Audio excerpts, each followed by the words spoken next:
voltage pulses of electricity. So what do you think happens when a vicious predator like the caiman, the Amazon's equivalent of a crocodile, tries to take a bite out of an electric eel? Will it get the shock of its life, or is it lights out for the cranky caiman?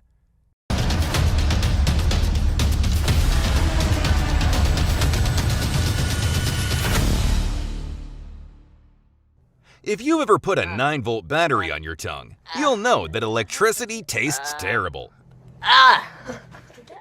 There's also that unpleasant, painful jolt in your mouth, kind of like licking an electric fence. Now imagine ramping that battery up from 9 volts all the way to 860 volts. And you're starting to get an idea just how much biting an electric eel sucks. So how do electric eels deliver such a powerful shock? What can that much electricity do to a human being? And did the caiman make it out alive? You'll have to stick around to find out. Electrophorus electricus, otherwise known as the electric eel, is a curious fish. Despite having the word eel in its name and looking exactly like one, they're not eels at all. In fact, their PaySend is transparent.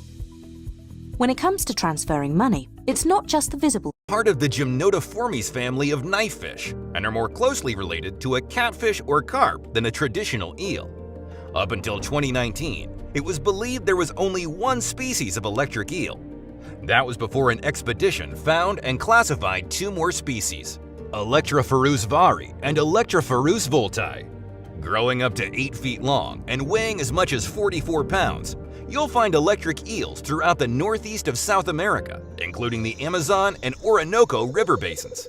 They love lurking through slow-moving freshwater creeks and swamps, using their secret superpower to stun and kill their diet of fish, shrimp, amphibians, and sometimes even small mammals. For centuries, the indigenous tribes of Venezuela called the electric eel arimna, or something that deprives you of motion. To catch these slimy, sparky treats, tribesmen used to drive herds of wild horses into the eel-infested ponds. The horses' hooves would churn up the mud and bring all the eels to the surface, where they would leap out of the water and attack. The tribesmen would wait until the swarm of rapidly discharging eels had run out of juice before jumping in and catching 1 or 2 for dinner. This technique was witnessed by Prussian explorer Alexander von Humboldt, who in 1800 became utterly fascinated by this mystical creature. In a remote rainforest village in Venezuela called Los Llanos, Alexander set up a series of crude experiments to test the strength of the electric eel's shock. Now, when I say crude, I mean crude. There were no voltimeters or amperage meters. Humboldt would simply grab the eel and objectively rate the power of each electric jolt. After 4 hours of experiments and some seriously shocking blasts, Alexander reported that his muscles ached well into the next day. Despite knowing that electric eels packed a seriously heavy electric punch, it would be at least 100 years before scientists would figure out how they did it. The secret to an electric eel's shocking talent lies in 3 pairs of specialized organs throughout their abdomen. There's the main organ, which spans half the dorsal section of the eel, Hunter's organ, which runs the length of the eel's underbelly, and Sachs organ, which makes up the dorsal part of the eel's tail. These organs contain hundreds of thousands of modified muscle cells called electrocytes, arranged in perfect rows. Similar to the cells of a battery, the organization and stacking of these electrocytes allows a current of charged ions to flow through them, building current as it charges up. Electric eels also use the electrocytes in their Sachs organ to emit a steady stream of weak electric pulses to create a field around themselves. This field is used for communication and active electrolocation, their way of seeing in their dark, murky environment. So, how do electric eels use these 2 voltage attacks to take down prey or defend themselves from predators? After sensing a disturbance in the water, electric eels emit 2 or 3 strong pulses, as much as 860 volts.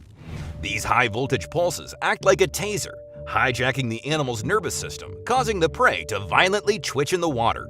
This sudden movement generates waves that reveals the animal's hiding place. This all happens very quickly. Eels are able to temporarily stun fish in less than 3/1000ths of a second. Once the prey is immobilized, the electric eel can swallow its meal whole. Oh, and if that's not terrifying enough, by curling up, The electric eel can actually make the discharges even more intense by overlapping the electric fields generated at each end of the electric organ. You're not just in danger in the water either. Electric eels are known for leaping out of the water, pressing their chin on you for an even more intense shock. So why is this? When an eel is completely submerged, the current is conducted by the water, closing the loop.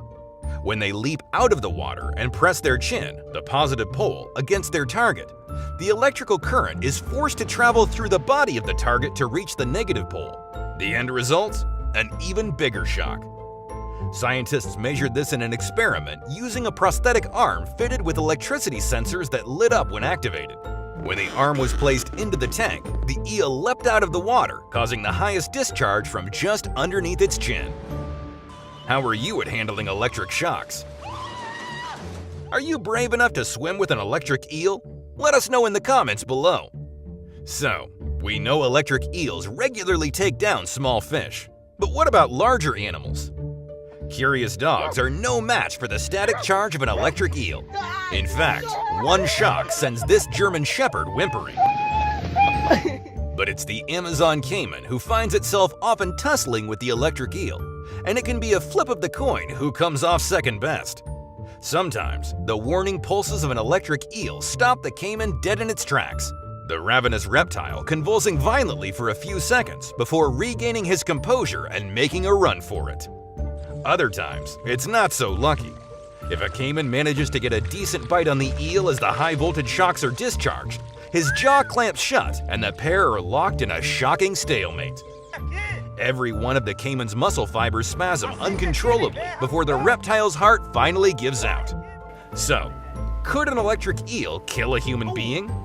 We've long been testing how powerful an electric eel's shock is, and despite being mildly unpleasant in a laboratory setting, there doesn't seem to be much harm to wiring yourself to an eel or touching one in a tank. While there are reports of people in South America drowning in shallow water after being shocked by an electric eel, to date, no one has officially been declared as being killed by an electric eel. So maybe you could handle one electric eel. But just when you start thinking about going for a swim in a Venezuelan swamp, think again. A recent research expedition in the Amazon discovered that electric eels actually hunt in large packs and work together to deliver a supercharged volt of energy to attack and disable their prey. Up to 100 eels form a massive prey ball, circling their prey and repeatedly shocking them with insanely massive amounts of energy. I think I'll stick to the beach. It's easy to see why electric eels are called the taser of the Amazon. This slippery shocker is more than just an annoying zap of static electricity. Unless you're a fan of electro-torture, it's probably best to stay out of the water.